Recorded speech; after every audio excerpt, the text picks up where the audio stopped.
Et ouh là là.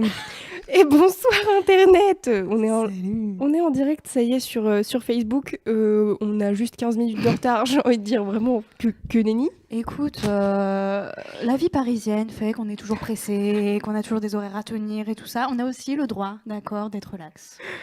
Voilà, désolée. je m'excuse, j'ai eu quelques soucis de type technique. Comment je mets là. Tu peux le mettre... Ouais, bienvenue. Non, Tu vois, je ça vais fait un vraiment peu pas diffoul. Tu es un peu diffoul, Lucie. Super. Bonsoir. Salut. Ça fait longtemps qu'on ne s'est pas vu, Lucie. C'est vrai. Pour un podcast en tout cas, parce que sinon on se voit tous les jours de la semaine pour travailler. Merci Voilà. de le préciser aux gens qui Parce auraient que pu se poser des questions.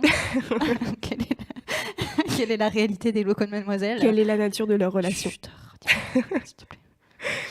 Nous sommes donc en direct de retour sur l'internet de Mademoiselle, Oui. car on fait un nouveau podcast sur la littérature jeunesse. Tout à fait. Et on est ravis. Bah oui, ça faisait longtemps. Ben oui. Moi, ça me manquait. Je le dis. Et ben Ça voilà, me on manquait. s'est laissé 2-3 mois de vacances, Oui. qui n'étaient pas des vacances parce qu'on travaillait, mais C'est vrai. c'était les vacances d'été, c'était compliqué de se coordonner. Car... Et puis, en plus, déjà parce que ce sont les vacances d'été. Oui. Et que forcément, c'est l'été. Et qu'on n'a pas forcément tout le temps l'occasion d'être au bureau pendant l'été. Et puis, accessoirement, du point de vue de l'édition, il se passe pas grand-chose. C'est vrai. Donc, Alors que là, septembre, c'est la rentrée littéraire. C'est la rentrée et je vais recommencer à déformer la boîte aux lettres de l'entreprise Ça y est, à force de recevoir des livres. c'est fou. Elle a été bloquée vraiment cette semaine. Elle a complètement été bloquée, je ne pouvais même plus l'ouvrir. C'était Ah beau. oui, parce qu'en fait, le facteur ouvre une grande porte de toutes les boîtes aux lettres et il se rend pas compte qu'il met du mauvais côté et donc absurde. après on peut plus Je ne peux plus ouvrir. l'ouvrir. Voilà, j'espère que vous étiez contents d'avoir cette petite anecdote, cette petite De brève rien. de vie. C'est tout pour moi, voilà. C'était mademoiselle.com. Et donc oui, bah du coup, c'est la rentrée, j'ai reçu des nouveautés, et j'ai reçu des nouveautés très très cool. Donc, contrairement à la dernière fois où c'était une émission plutôt sur les illustrateurs, les styles d'illustration assez remarquables, là, j'ai pas vraiment de thématique, si ce n'est « regardez, ça vient de sortir, c'est super !» C'est une bonne thématique. C'est aussi une thématique, c'est vrai. Excellente thématique. Et en plus, là, ce qui est très très chouette, enfin, voilà, c'est pas pour m'envoyer des fleurs, mais voilà, je trouve ça très chouette, c'est que j'ai 3 styles de livres différents. Donc, un livre, un album qui pourrait faire presque une première lecture, donc un livre quand on commence à lire, quoi. Ouais. Et, mais bon, c'est à partir de 5 ans, donc ça va, quoi, 4-5 ans. Ça va, je pense que c'est pour moi. C'est parfait. Je pense que c'est à ta portée, c'est à votre portée à tous. J'ai un recueil d'histoires et j'ai une BD. Trop cool. Voilà, donc on varie un petit peu les plaisirs ce soir. Excellent style. Voilà. J'aime ce que tu fais, Lucie. Écoute, merci. Merci. Est-ce que tu as une préférence du coup pour ce début? J'avoue que tu m'as intriguée avec le recueil d'histoires. Ouais. Ok. Allez. Eh bien, je vais dans ma haute. Elle va dans sa hotte. Regardez, elle plonge. Oui. Je mets ça. Alors comme d'habitude, comme c'est vert, le fond vert, bah il fait rien Ah du oui, tout. c'est vraiment très ridicule cette histoire. Alors, Est-ce que tu veux mettre l'autre caméra? Attends, on voit bien là? On voit mieux là. Ça Ok. s'appelle Les Jours Pairs. Ça s'appelle Les Jours Pairs. Donc c'est de Vincent Cuvelier et Thomas Bass, tout juste paru aux éditions Helium. Et donc c'est un recueil de 179 histoires Waouh. à lire avec qui on veut. C'est là qu'on arrive au concept très très intéressant de ce gros livre. Hein. C'est un gros livre, C'est un c'est gros un livre. beau livre. Hein, genre... hein, ça, Et il y a un beau vous bruit. entendez Excellent bruit. Ça, c'est de la quali, c'est du bon livre. Alors, le concept de ce livre est assez intéressant et plutôt touchant. Donc, les jours pairs, ça veut dire qu'en fait, les histoires vont avoir une date. Et donc, à chaque fois, les dates vont être paires. Donc, par exemple, la première histoire. Est-ce que je bascule sur l'autre On caméra? peut basculer sur l'autre caméra. Beaucoup plus simple. Donc, voilà, on peut commencer le 2 janvier. Et ensuite, on va avoir le 4 janvier, le 6 janvier, etc. Formidable. Donc voilà, c'est un livre qui a été conçu comme une sorte de petite almanach de l'histoire sur les jours pairs. Et en fait, la particularité, cet ouvrage a été pensé par Vincent Cuvelier pour être une sorte de livre que l'enfant va éventuellement amener. Enfin, il l'a notamment pensé pour les enfants qui ont des parents séparés. Et en fait, excellent. ce livre est pensé comme un lien entre les parents. Donc c'est plutôt chouette. C'est pour ça qu'il dit c'est un livre à lire avec qui on veut, c'est-à-dire que l'enfant il peut l'amener très bien dans sa maison chez son père, chez sa mère. Il peut choisir que ça soit un moment particulier avec l'un des deux. Donc il y a des dates, mais bien sûr, il y a aucune. On peut picorer les histoires par-ci par-là sans aucun souci, quoi. Il n'y a pas de continuité. Tu n'es pas obligé de lire le 4 janvier. C'est ça. Mais en fait, ce que je trouve assez chouette aussi, c'est que dans ce genre de recueil, en général, va y avoir plein d'histoires qui n'ont pas forcément de lien les unes avec les autres. On va avoir, je sais pas, la girafe qui avait un trop grand cou, et après on va avoir le monstre du manoir. Enfin voilà, pour dire qu'il y a pas trop de. En général, il n'y a pas trop de comme ça de fil directeur. Et là, il y en a un. C'est-à-dire qu'on va avoir donc des personnages récurrents qui sont donc un père et son fils, d'où les jours pairs qu'on peut aussi penser comme les jours du papa, un homonyme père. Voilà, vous l'avez, je sens que vous l'avez. Et donc on va avoir ces deux personnages qui vont alterner des histoires, donc de leur point de vue. Et ce qui est très chouette, c'est que donc c'est des histoires assez courtes, mais aussi qui varient beaucoup dans leur forme. Donc on va avoir des histoires, on va avoir aussi des sortes de petits monologues intérieurs sur la vie, on va avoir des recettes un peu particulières. Donc c'est un ouvrage qui est vraiment très très éclectique, hein. Et qui plus est, on peut peut-être repasser sur l'autre caméra, qui est illustré donc par Thomas Bass, qui est entre nous un de mes illustrateurs favoris, voilà, c'est dit. Donc des illustrations qui sont à la fois un peu naïves, mais toujours avec beaucoup de tendresse et d'inventivité et d'humour, hein, voilà. Et ce que j'aime bien, c'est que c'est qu'il a un petit côté à la fois rétro et moderne. Moi, j'adore. Voilà, j'adore quand on fait un petit peu les deux. J'aime bien, Louise, quand tu gères la technique comme ça derrière moi. C'est là que je sens qu'on a une team. Désolée. On est une équipe. On est vraiment une équipe. Je me disais, on voyait pas bien. Non, mais tu as raison. Donc voilà, je trouve que c'est un livre qui est à la fois très chouette dans ce qu'il raconte, mais aussi pour son concept, je trouve ça vraiment... Il a l'air positif. Ouais. Est-ce que toi, tu as lu plusieurs de ces histoires ? Ouais, j'ai lu plusieurs de ces histoires. Est-ce que tu en as une petite préférée ? Ah, c'est dur. Tu peux nous donner une date ? Le 6 juin, à mon anniversaire, enfin. Ah bah, bien sûr. Heureusement, c'est un jour. Je viens de tomber dessus complètement par hasard, et c'est vrai, c'est le hasard de la vie, qui s'appelle quand même Les Patates en or en plus. Donc, donc je pense que c'est la meilleure. Voilà. Je crois pas l'avoir lu, mais c'est forcément la meilleure. Donc voilà, Les Jours Pairs chez Helium de Vincent Cuvelier et Thomas Bass. Et ça vient tout juste de sortir. Rendez-vous en librairie tous ensemble. Allez voir vos libraires, faites-leur des câlins et des bisous. Pardon, je ne veux pas forcément, hein, vous faites ce que vous voulez. Est-ce qu'on ne devrait pas rafraîchir cette page ? Si, tout à fait. D'habitude, on fait mais en fait, on a reçu plein de commentaires et on ne le savait pas. Hey, bonjour. Non, ça va en fait. Excellent. Alors, plutôt album, plutôt BD. Alors, la dernière BD que tu as présentée, je l'avais bien aimée. Alors, c'était quoi déjà le nom ? C'était... C'était les légumes, là. Je me souviens qu'il avait un panier de légumes du marché. C'était imbattable. Imbattable. Alors, la deuxième BD. Alors, la deuxième BD, alors... Ça, je pense que nos chères lectrices de Mademoiselle vont beaucoup apprécier. Oh, je n'en doute pas, tu sais. Comme c'est toi qui choisis, je me doute que les gens vont apprécier. Mais là particulièrement. Alors, ça s'appelle... Encore une Bergère guerrière. Oh yeah. Et donc, c'est de Jonathan Garnier, c'est ça ? Oui, Jonathan Garnier et Amélie Fléchet. Alors, Amélie Fléchet, si vous suivez un petit peu la BD, elle avait sorti il y a quelques années une BD, mais à crever, tellement c'était mignon, mais c'était à mourir. C'était terrible. Qui s'appelait Le Petit Loup Rouge, chez Ankama. Et c'était... voilà, c'était beaucoup trop mignon. Voilà, vous voyez l'état que ça me fait, tellement c'était trop mignon. Donc, trop contente de retrouver son dessin qui est plutôt beau, hein, plutôt réussi, plutôt magnifique. Alors, Bergère guerrière, qu'est-ce que ça raconte ? Eh bien, Bergère guerrière, ça nous emmène dans un village où en fait les hommes sont partis il y a une dizaine d'années faire la guerre. Donc, il ne reste plus que les femmes dans ce village. Et en fait, depuis quelques années, tous les ans... Disons que les femmes ne se laissent pas faire, hein, parce qu'il y a des pillards, il y a des menaces, et donc elles ne se laissent pas faire, et elles ont donc un squad de bergères guerrières. Et donc chaque année, les petites filles de 10 ans sont amenées à passer un test pour savoir si elles sont en mesure d'être formées pour devenir une bergère guerrière. Et donc on va avoir le personnage, je ne sais plus comment elle s'appelle, notre amie, parce que je n'ai aucune mémoire, Molly. Voilà, Molly, c'est un personnage vraiment très chouette, parce que très gros caractère, très impertinente. On peut passer le si tu veux. C'est pas une petite, Et elle est rousse, donc déjà pas on une l'aime bien. petite minette qui se laisse faire, quoi. Donc moi je l'aime bien. Et vraiment c'est son rêve de faire partie d'être bergère guerrière parce qu'elle rêve de pouvoir défendre son village, quoi. Ouais. Et donc ce que j'aime bien c'est que c'est des bergères et que du coup leur destrier c'est des boucs. C'est un détail qui me fait beaucoup rire. Et donc voilà, elles vont passer tout ensemble le test. Donc Molly va réussir et elle va être formée par plusieurs professeurs très différents. Et donc voilà, il va leur arriver des premières petites péripéties. Je vous le dis pas, mais il y a ce personnage-là qui est plutôt intriguant. Hein, voilà, petite usine comme ça au passage, je glisse.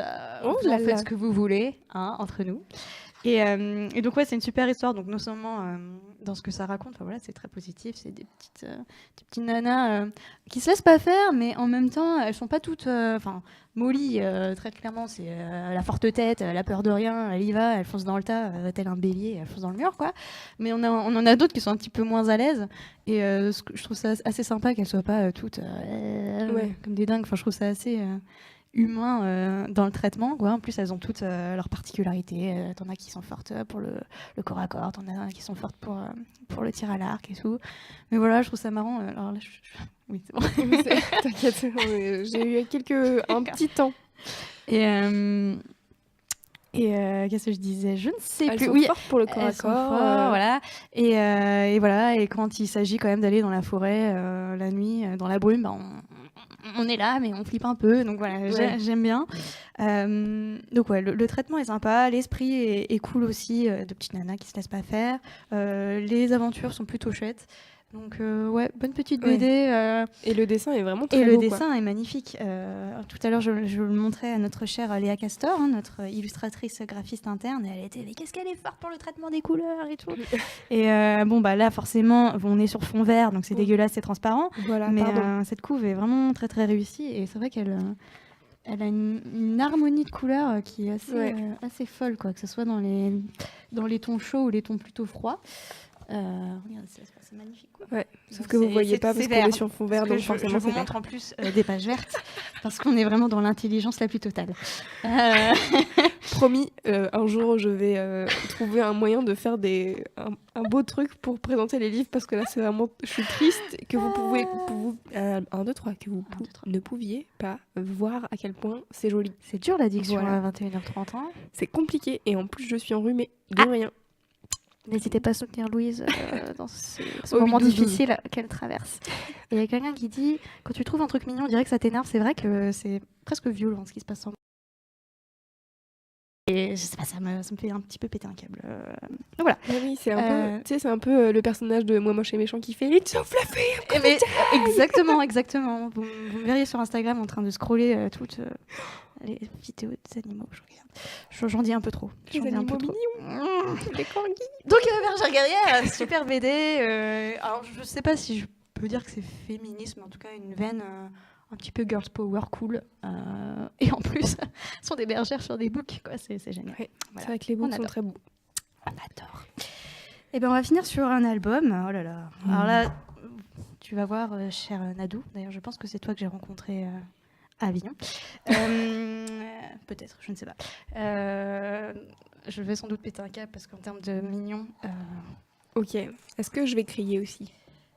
Oui. Ok. Je suis prête. Oui, c'est un petit livre, je l'ai perdu. il est parti. Ah, il est là. Je brode, je chante une petite chanson. Hey, yeah, yeah, yeah, yeah, yeah. Je sais pas, aujourd'hui, j'arrête pas de chanter le générique de Koh-Lanta. Alors, c'est vrai que la couve. Ouais. Attends. Ça va. C'est pas vert, mais ça va. C'est chaud quand même. Hein. On va passer sur l'autre si tu veux. L'autre caméra. Non, bon, au moins pour montrer la couve. Donc, ça s'appelle Björn et le vaste monde de Delphine Perret aux éditions Les Fourmis Rouges. Et c'est un deuxième livre. Il y avait déjà eu, alors, je crois que c'est l'année dernière, Björn, 6 histoires d'ours. Donc c'est un personnage qui commence à être récurrent, et tant mieux. C'est vrai que ça me dit quelque chose. Bah, je pense que c'est parce que tu as vu mon post sur Instagram là, probablement. Voilà. C'est probable. C'est probable. Bon, après, peut-être que tu l'as vu aussi en fait, librairie, mais c'est vrai que c'est une couverture. L'autre, elle est jaune, toute jaune, ok, très épurée comme ça aussi. Et alors, Bjorn, donc c'est un gros ours comme ça, tout mignon, tout est bourrifié. Et donc Bjorn, alors on peut passer si tu veux à la caméra. Donc Bjorn, il vit dans la forêt avec ses petits potes les animaux. Donc t'as genre le blaireau, t'as la tortue et tout. Regardez, c'est trop bien. C'est chaud, tellement c'est trop mignon. Ça me rend ouf, pardon. Elle devient folle. Ça me fait péter un câble. Donc voilà, Bjorn il vit dans la forêt et il lui arrive de petites aventures, mais tranquilles quoi. C'est un petit gars qui a une petite vie sympa. Mais il lui arrive des petites choses dans son quotidien. Donc par exemple, un jour, ils ont un téléphone, ils trouvent un téléphone avec tous ses potes, les animaux, les lapins et compagnie. Donc ils essayent, ils font ça, c'est marrant, ça fait bip et tout. Et puis en fait, au final, ils appellent quelqu'un, ils appellent un livreur de pizza. Du coup, ils comprennent pas trop ce qui se passe. Est-ce que le livreur, il vient leur livrer une pizza ou pas? En fait, déjà, le livreur, il va dire « Ah, qu'est-ce que vous voulez du champignon, fromage, machin ?» Donc, ils essayent de se mettre d'accord pour savoir qui veut champignon, qui veut fromage et compagnie. Et puis, en fait, je sais pas, il y a un petit quiproquo. Et puis au final, il laisse le téléphone, quoi. Le téléphone, quoi. C'est chiant. Qu'est-ce qui leur arrive encore? Ils vont décider un jour d'aller pique-niquer. Parce que pourquoi pas, ils ont vu les humains le faire, ils se sont dit ça a l'air sympa, ça a l'air convivial, et si on testait quoi? En plus, franchement, un truc pour manger tous ensemble. Ah bah nous on prend. Nous on prend, bien sûr qu'on prend. Donc ils vont mettre la table et tout, tranquille. C'est que des petites histoires super mignonnes comme ça. Les illustrations sont vraiment ultra chou. C'est très épuré, c'est très petit côté un peu naïf, tu vois. Et en fait surtout, Delphine Perret, elle a un don pour raconter des choses très simples, mais de manière complètement magique. Alors, voilà, ça, c'est ma page préférée. Ah oui, c'est ça que j'ai mis c'est ça que j'ai mis sur Instagram. Oui. Alors, je vous le lis. On trouve que la vallée est belle dans le cadre, en bois de la fenêtre. On se dit qu'une table, c'est bien pour jouer aux cartes. Le soleil se couche, on met les bancs en face de la fenêtre pour contempler le spectacle. On ouvre les vitres et on admire ce que c'est un courant d'air. Ce pique-nique, quelle aventure. On admire ce que c'est un courant d'air. C'est trop beau. C'est pas magnifique? Et en fait, tout au long de cet album, il y a plein de petites phrases comme ça. À un moment, ils vont à la piscine. Et donc, bien, c'est pour la première fois, en fait, ils voient plein de gens qui sont en train de se... Déjà, c'est la première fois qu'ils voient autant d'humains. C'est la première fois qu'ils vont en ville et qu'ils se disent wow, du monde et tout. Et donc, qui plus est, il va à la piscine. Donc, il voit des gens avec des bonnets. C'est un petit peu particulier, quoi. Et il fait « C'est intéressant. On dirait de petits champignons dans un grand bouillon. » Mais c'est trop bien. J'aime trop les livres jeunesse pour ça, parce qu'il y a toujours trop de réflexions hyper naïves sur le monde. En même temps, tu te dis, bah de ouf. Mais ouais, c'est exactement ça. C'est avec des mots très très simples. En fait, elle dit beaucoup de choses. Et ce que j'aime bien, c'est qu'elle permet vraiment d'attirer notre regard sur des choses qu'on voit plus. Et je trouve qu'elle apporte beaucoup de magie. C'est un peu une alchimiste, tu vois, du quotidien. Ouais. Elle apporte beaucoup de magie à des situations qui sont finalement... toutes simples et toutes belles, et c'est vraiment dans le côté convivialité, on partage des choses ensemble, on est content d'être ensemble, voilà, là on prend le bus pour la première fois, c'est marrant, il y a l'écureuil qui se dit ouais tiens, et si on faisait des dessins sur les vitres, alors du coup ils se font un grand concours où ils se mettent tous à dessiner sur les vitres, enfin c'est que des petites choses tellement simple. Celle-là aussi, elle est magnifique, la lettre. Bon, je vous spoil un peu, hein, vous me pardonnerez, mais bon. Donc, Bjorn, il ouvre sa boîte aux lettres, il voit un poil de renard, je sais plus quoi, et une lettre, et il sait pas d'où ça vient, ce que c'est. Et donc, tous ensemble, ils sont en train de décortiquer le truc. Puis, au fur et à mesure, donc, tous les animaux arrivent pour lire tous ensemble la lettre. Et donc, voilà, ils discutent, et puis à la fin, donc, ils disent la lettre se termine, ce sera bon de la relire encore. Chacun reste un moment à regarder devant lui, le ciel est immense. Bjorn se dit que c'est super d'avoir aussi des copains qui ne sont pas là.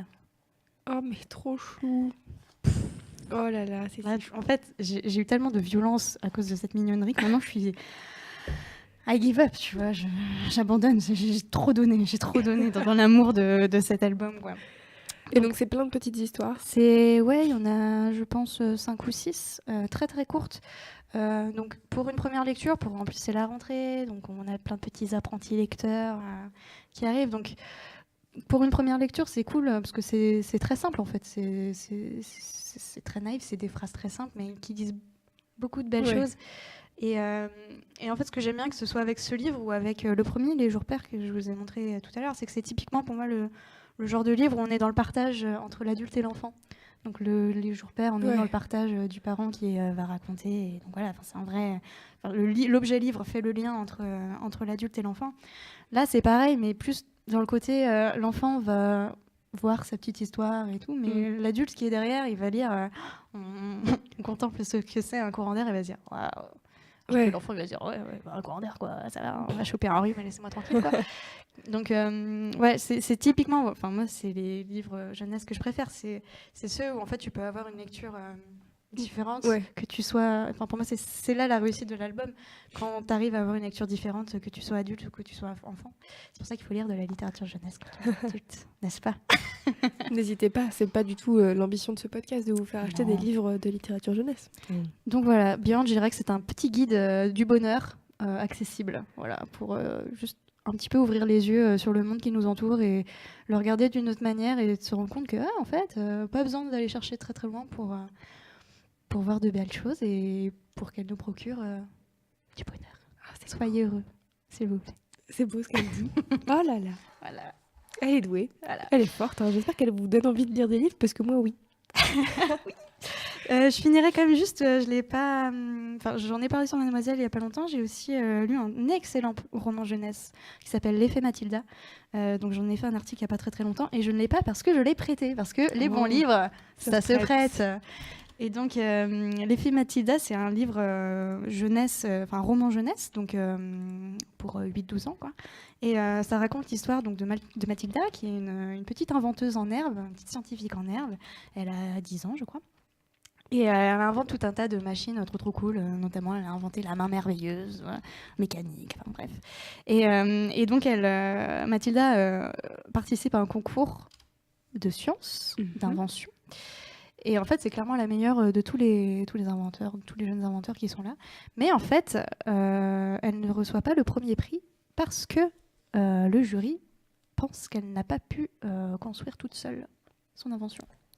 Ah, intéressant. Donc elle n'est pas très très contente, notre amie Mathilda. Donc elle va voir ses parents, voilà, elle n'est pas très très très contente. Elle va voir surtout sa grand-mère qui est dans une maison de retraite. Et en fait, elle découvre que, elle le savait pas trop, mais sa grand-mère était une astrophysicienne calée, quoi. Okay. Et en fait, sa grand-mère avait découvert une planète. Mais le truc, c'est que c'est son boss de l'époque qui a reçu tous les honneurs de cette découverte, parce que vous comprenez, c'est un homme. Bah, bien sûr. Et cet homme s'apprête à recevoir une récompense, un prix Nobel d'astrophysique ou je sais pas quoi, pour cette découverte. Donc Mathilda, elle pète un câble, elle fait c'est pas possible, on peut pas laisser faire ça. Mamie Joss, c'est toi qui as découvert cette planète, il faut rétablir cette injustice. Et du coup, donc les parents sont pas du tout d'accord, ce qui fait qu'elle kidnappe avec le consentement de la grand-mère, mais elle kidnappe complètement la grand-mère de sa maison de retraite. Et les deux, elles partent, donc la petite fille et sa grand-mère, elles partent pour des aventures complètement rocambolesques, à base de on débarque sur un chalutier avec des brigands, à base de on prend une montgolfière et c'est nous qui finissons par la diriger parce qu'il n'y a personne d'autre qui sait le faire. Enfin, c'est un délire mais génial de péripéties, toutes plus dynamiques les unes que les autres. Et donc pour rétablir une injustice, donc je vous laisse savoir si cette injustice va être rétablie ou pas. Mais en fait, donc non seulement l'histoire est très cool parce qu'on se dit ouais, elle va rétablir l'injustice d'une femme scientifique, c'est cool, c'est les femmes scientifiques, les femmes ont le droit aussi d'être reconnues pour les sciences. Et ce que je ne savais pas, ce que j'ai découvert avec ce livre, c'est que l'effet Mathilda, c'est un vrai phénomène qui existe vraiment dans la vraie vie. C'est-à-dire que si vous tapez l'effet Mathilda sur Wikipédia, eh ben, vous avez un article dessus. Et en fait, ça concerne, ça renvoie à la minimisation, c'est un mot très difficile à dire quand il est presque 22 heures. C'est la minimisation des découvertes scientifiques faites par les femmes. Et en fait, ça montre qu'il y a plein de découvertes qui ont été faites soit directement par des femmes, soit entre autres dans un groupe de scientifiques qui comportait des femmes, et que du fait qu'elles soient des femmes, eh ben, non, non, bien sûr que non, quoi. Bah, ça ne peut pas être possible. Ce n'est pas possible. Bien sûr. Donc moi, personnellement, ça m'a vraiment sensibilisée à ça, ce que j'ignorais complètement.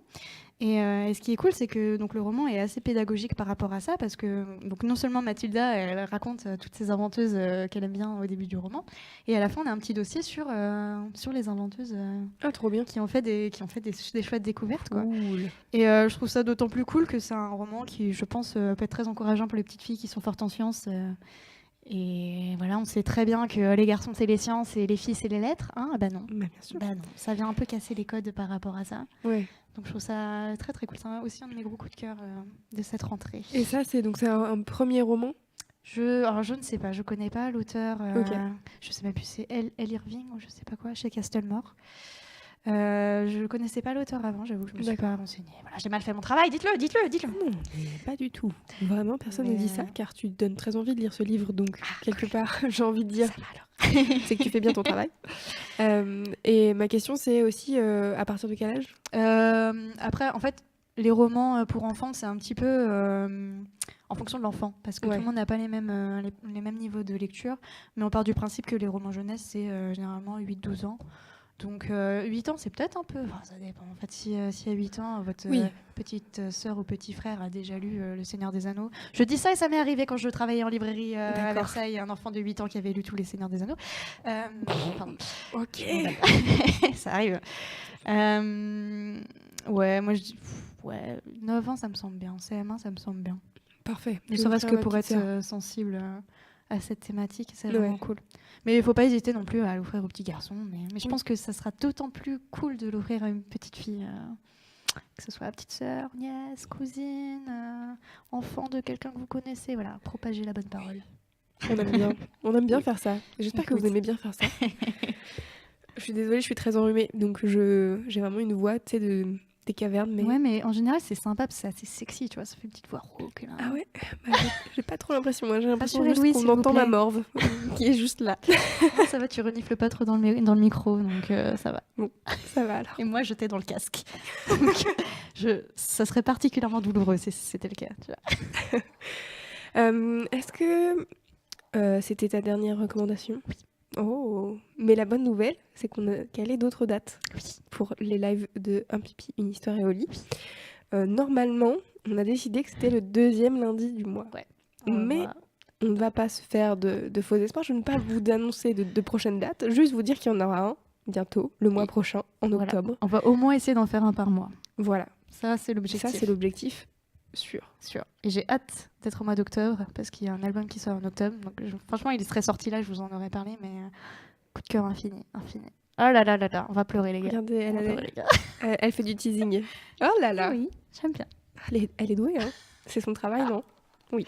J'apprends des meilleurs, tu sais. Oula, je donne des coups de dents dans le micro. Morph, coup de dents, on est là. On est dans le professionnalisme. Oui, tout à fait. Donc, je rappelle que toutes les références seront sur l'article de Mademoiselle, dédié à ce podcast qui s'appelle donc Un pipi, une histoire et au lit. C'est l'épisode 3. Je mettrai tous les liens pour que vous alliez acheter chez vos libraires, tout ça. Et puis, ça sera aussi disponible en audio. Donc, j'espère que ça ne sera pas frustrant, car il y a un peu de visuel. Dans la littérature jeunesse, en général, il y a des illustrations. C'est vrai. Qui sont plutôt jolies. Donc n'hésitez pas, si vous écoutez en podcast, à aller voir le live pour vous faire une idée de la beauté des livres que Lucie a présentés. Car vraiment, ils sont très jolis. Les illustrations sont verts. Désolée. Oui, c'est vrai. Ça, My bad. Promis, un jour, je vais trouver une solution pour ce problème de fond vert. Je ne sais pas comment on va faire, mais on va y arriver, Lucie. On va y arriver. Mais c'est pas grave. Merci de nous avoir suivis. Est-ce que tu veux rajouter un dernier mot? Est-ce que tu as écrit des articles sur des livres formidables que tu as envie de partager sur... Alors... Donc l'effet Mathilda déjà, ça c'est sûr, c'est un premier. Ouais, récemment j'ai aussi écrit sur un très chouette roman chez Helium, donc plutôt roman ado cette fois-ci, qui s'appelle Les optimistes meurent en premier. Oh là là, ce titre J'ai fait la même tête, mais en fait, incroyable ce roman. Donc, bon, je sais pas si je pars dans l'explication de ce que c'est. Tu peux faire un petit teasing, comme ça, petit teasing. Les gens, ils ont envie. Non, je ne sais plus comment elle s'appelle, notre amie. Pétula, c'est ça, Pétula. Donc, l'héroïne, elle s'appelle Pétula. Elle a connu un gros drame dans sa vie, ce qui fait qu'en fait, elle a un niveau d'hypocondrie. C'est pas que de l'hypocondrie, en fait. Elle voit le mal absolument partout. C'est-à-dire que... Elle a envie d'insulter tous les gens qui ont leurs écouteurs dans la rue en disant mais ça va pas, ça augmente les risques d'accident de je sais pas combien de pourcentage. Quand elle rentre chez elle, elle évite une zone de chantier alors que bon, ça lui rallonge son trajet, mais parce que voilà, pareil, il y a plus de risques d'accident, etc., etc. Et donc voilà, elle est complètement, elle pense au pire tout le temps.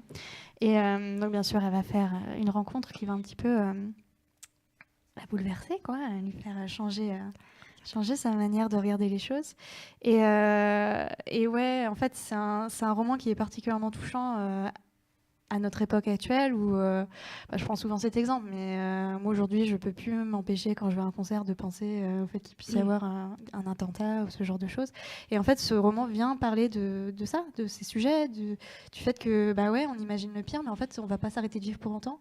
Donc c'est un livre qu'on referme en disant c'est un peu douloureux, mais ça a touché ça faisait du bien. Un bon point. Ouais, un vraiment bon point. Et sinon, incessamment sous peu, on a eu la chance d'avoir un partenariat avec Gallimard sur un roman qui est aussi un énorme coup de cœur de la rentrée.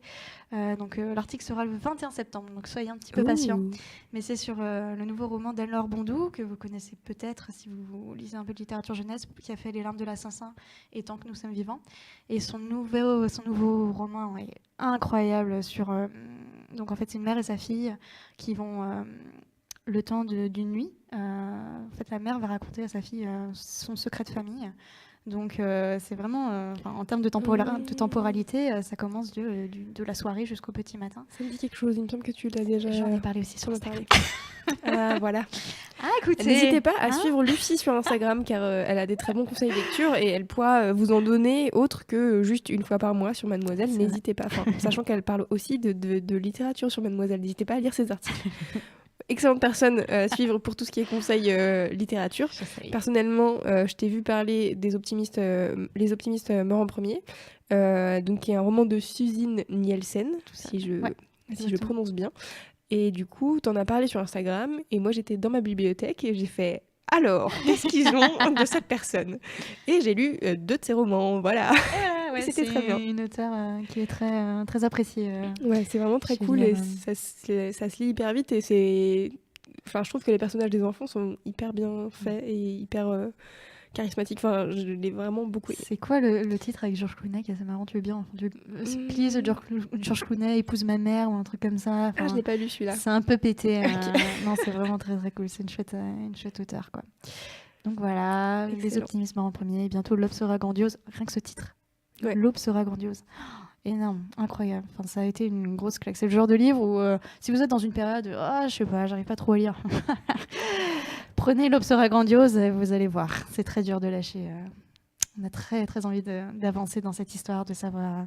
Plus on avance, plus il y a des secrets qui sont levés, mais plus il y en a d'autres qui sont posés. Enfin, c'est. J'ai trop aimé. Voilà. Oh là là. Écoutez, je m'emballe. Écoutez. Pas pour rien qu'elle fait ce travail. Voilà. Merci Lucie. Merci à toi Louise. Je suis ravie qu'on ait fait ce podcast, ça faisait longtemps et je suis très contente. J'ai encore envie de lire 8 nouvelles choses. Voilà, ça y est, elle a parlé à chaque truc. Dès qu'elle parle d'un livre, je suis là. Oui, j'écoute, je suis là. J'espère que ça vous aura aussi fait cet effet. Et puis on se retrouve très bientôt pour un pipi, une histoire et au lit. Et jeudi, nous serons le 13, je crois. Il y a C'est ça qu'on aime à 21h, comme d'habitude. Je pense que nous serons le 14. Le 14. Parce que le 15... C'est vendredi, c'est la grosse tête. J'étais là, c'est vendredi. Dans tes yeux. J'ai eu vraiment... Il y a eu un gros moment d'absence. Il y a eu un gros moment. N'hésitez pas, c'est la grosse stuff. C'est à Paris, c'est à la Bellevilloise. Ça commence à 23h. Bienvenue à l'école de Magie. Et oui, c'est le thème... La magie. La magie de Harry Potter, magie d'une grande école très connue avec 4 maisons et des sorciers et tout ça. Et il y a des affiches de nos têtes. C'est formidable. Oui, elles sont très très chouettes. Et on va mixer avec Louise et Dorothée. Bien sûr, car maintenant c'est nous. Maintenant, c'est nous qui sommes DJ. Ça y est, on est prêtes, on est est rodées. Voilà. Il y a un excellent karaoké, hein, comme d'habitude. Toujours. Voilà. On sinon, s'amuse, c'est décomplexé, c'est la fête, c'est la rentrée, on lâche la pression, on est là pour s'amuser. On est là pour danser sur du Ariana Grande. T'as vu comment je fais des rimes? Oh là là. Slam. Je vais faire cette chronique en slam. Chronique Gros Stuff, slamée par Lucie Cosmala. Il faut mettre fin à ce podcast, c'est bien Oui, n'importe quoi. Bon, très bien, arrêtons ce podcast. Merci à toutes les personnes qui nous ont suivis. Et puis, n'hésitez pas à commenter et à faire des retours sur ce live afin que Lucie sache si ça vous a plu, si vous avez envie d'acheter des livres, si vous avez des idées de thématiques, je ne sais pas. Ouais. Que sais-je, voilà. Des Lucie requêtes, Lucie des est envies. preneuse. Tout à fait. Voilà. Avec Merci. joie. Et puis, à bientôt. Et bonne nuit. Bonne nuit.